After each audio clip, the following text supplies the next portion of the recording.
Hi, everyone. Welcome back. So, today we're going to talk about one of the most misunderstood topics in the health world, and that is leaky gut. So, you've probably heard people say that they have leaky gut. Everything comes from the gut. You need to heal your gut. But what does that actually mean? And how can it connect to symptoms like bloating and fatigue and brain fog, skin issues, histamine reactions, anxiety, autoimmune conditions, and even weight loss resistance? So, that's what we're going to break down today in a way that actually makes sense. So, I hope y'all will understand it a bit more clearly. I think one of the hardest things for people struggling with gut issues is they often feel dismissed. They're told their labs are normal, they're just stressed, it's just IBS, it's anxiety, or just avoid gluten and dairy. Meanwhile, they end up feeling exhausted, inflamed, reactive, bloated, foggy, uncomfortable in their body, and like they just can't tolerate foods that they used to eat.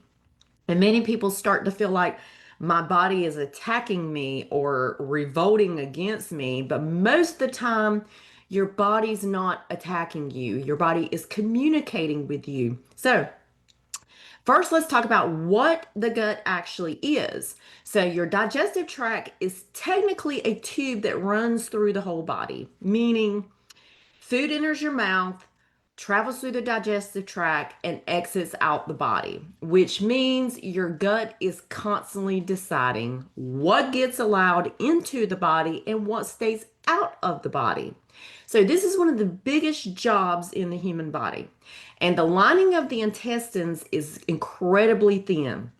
In many places, it's literally the only or is only one cell thick. So that's actually kind of wild when you think about it. So your body has this highly intelligent barrier system designed to absorb nutrients, absorb water, absorb amino acids, absorb vitamins and minerals, while in turn also blocking toxins, blocking harmful bacteria, regulating immune responses, and preventing inflammatory compounds from entering circulation in the body. The best analogy that I can give you is this: your gut lining is supposed to function like a security gate, not a screen door. So imagine airport security. People don't just walk onto planes unchecked. There's screening, there's scanning, there's regulation, approved passengers get through, dangerous items do not. That's kind of pretty much what a healthier gut barrier does. So, and nutrients allowed through, toxins blocked. So, healthy communication allowed, inflammatory compounds stopped. So, now imagine that security system becomes damaged. The gates stop functioning properly. Now, random things start slipping through that shouldn't. And that's essentially what intestinal permeability or leaky gut means. So, leaky gut does not mean your intestines literally have giant holes in them. And I think that that's important because sometimes online wellness culture can make it sound pretty terrifying. But what it really means is this: the gut barrier becomes more permeable than it should be, meaning the tight junctions between the cells end up becoming dysregulated. And then in turn, the gut becomes less selective, less protective, and more inflammatory. Now, let's simplify this even more. So, your intestinal cells sit side by side like tiles. Between those tiles are tiny little spaces called tight junctions. Those junctions open and close constantly. They're constantly open and closing. That's completely normal. Now, your body needs flexibility. The problem is when those junctions become too loose too often. Now, in turn, things can cross the barrier more easily. Bacterial toxins, inflammatory compounds, partially digested food particles, immune triggers, and in turn, this creates more immune activation and more inflammation in general. Now, this is where zonulin comes in. Zonulin is basically one of the body's regulators of those tight junctions. So you can think of zonulin like this: It's basically the guy controlling the gate. So his job is to open, close, regulate, monitor. That's normal. But if zonulin stays elevated chronically, now the gates stay open too much. And this in turn increases permeability. And this is where people start developing food sensitivities, inflammation, bloating, immune activation, and systemic symptoms. So, and this is where things start to really get important. Leaky gut is not just about digestion. The gut is deeply connected to the immune system, the nervous system, our hormones, metabolism, the brain, and the skin. So, in fact, about 70 to 80% of the immune system is associated with the gut. Now, that's quite a bit. So, if the gut environment becomes inflamed or dysregulated, it doesn't stay isolated in the gut. And this is why so many people start reacting to foods. And honestly, this is one of the biggest things that I see. People suddenly feel like I can't eat anything anymore. They react to eggs and avocado and spinach and nuts and healthy smoothies and broccoli and garlic and fermented foods. And then they think these foods must be bad for me. But often the problem isn't necessarily the food itself. The problem is the gut environment has become regulated. Dysregulated. Now, let's touch on why healthy foods can trigger symptoms, because this part is so important. Healthy foods can absolutely trigger symptoms in a struggling gut, not because they're unhealthy, but because of what they do in the gut. So, for example, fiber is healthy. Fiber is so healthy. But if someone has dysbiosis in the gut, SIBO, which is small intestinal bacteria overgrowth, methane overgrowth, poor digestion, sluggish motility, that fiber may in turn excessively ferment in the gut.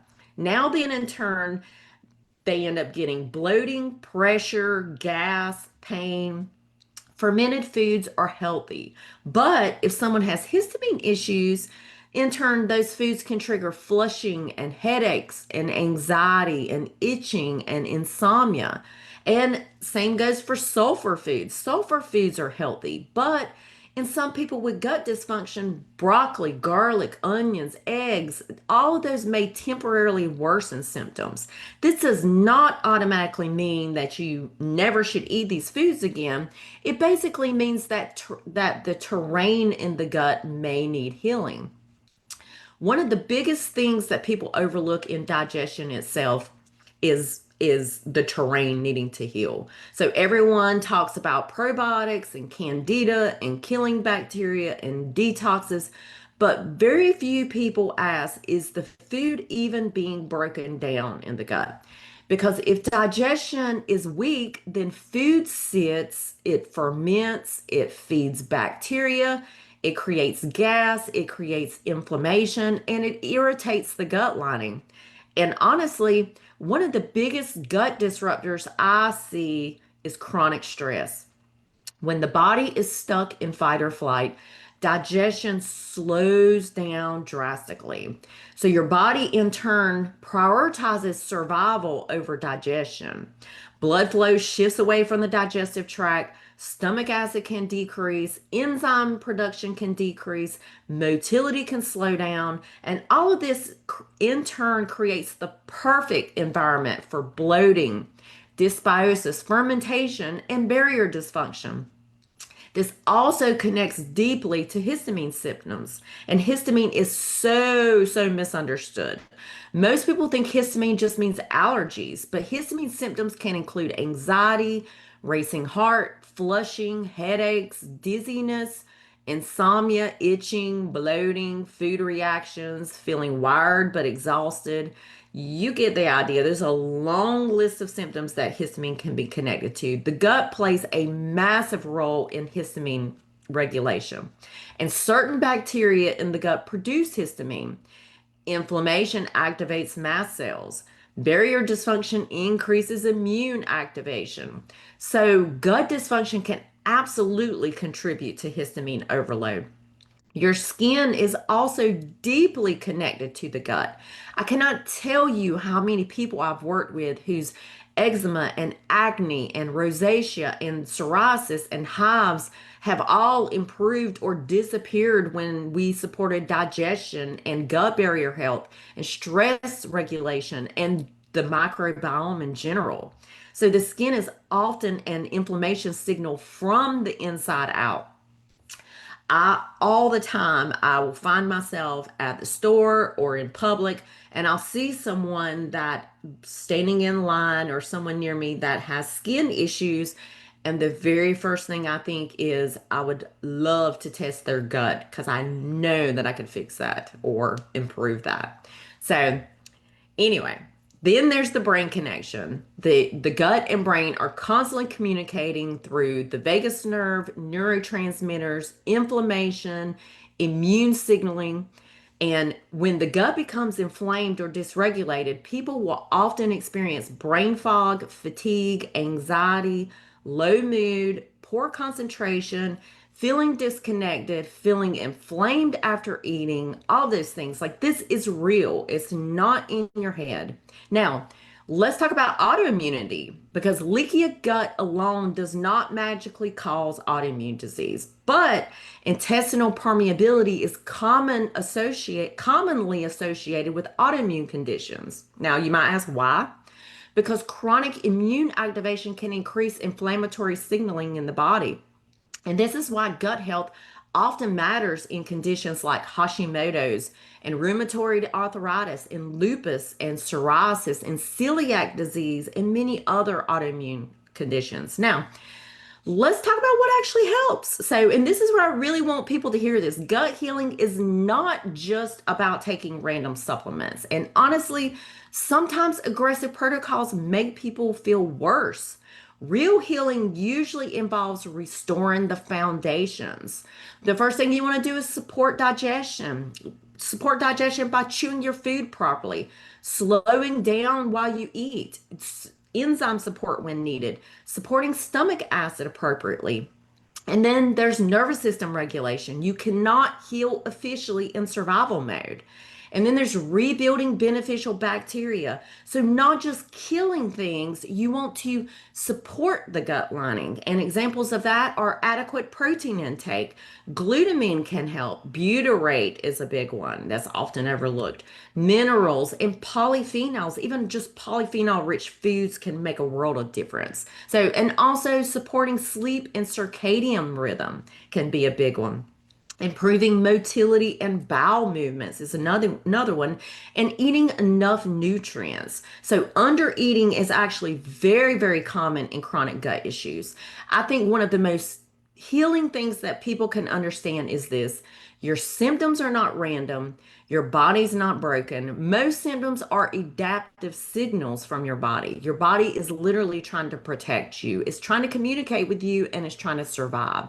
So if you've been struggling with bloating, food sensitivities, brain fog, skin issues, histamine symptoms, autoimmune symptoms, fatigue, or just kind of feeling like your body reacts to everything, please know there is a reason. And many times, healing starts by supporting the gut environment, the nervous system, supporting digestion, and just the foundations of health, not by punishing the body harder. So, if this resonated with you, comment gut below or send me a message if you want help getting to the root of your symptoms.